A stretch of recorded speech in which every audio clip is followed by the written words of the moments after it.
आज चाहिँ हाम्रो खानामा प्रायः बिहानमा त आँटै हुन्छ। दाल रहन्छ आज यो सिमीको तरकारी उहाँबाट लिएको पहाडबाट। अनि यो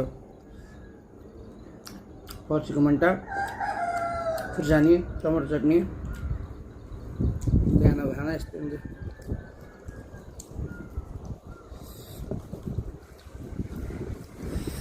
आँटो भनेपछि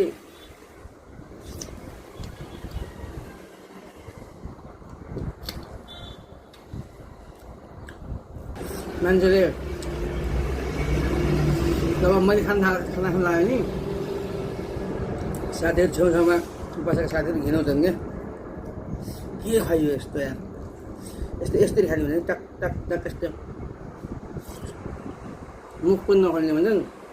मलाई सकिँदैन त्यसरी खाएको जस्तो लागेन। झ्याम झुम मुछेर यस्तो हुन्छ नि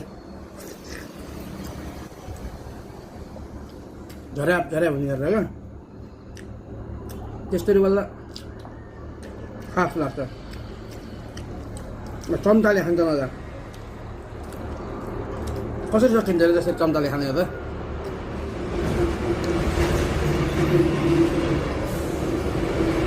त्यो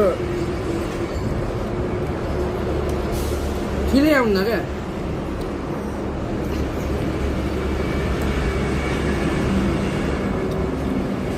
फेरि यो घरमा खाने सबै यस्तरी थियो, फेरि बाहिरमा देखावटी मात्रै।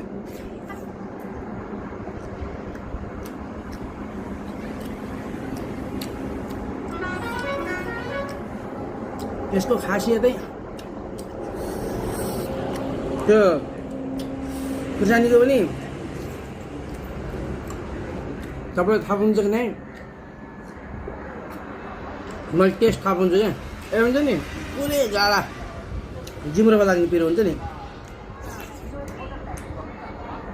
यो सर र रस निक्लिन्छ भाइ।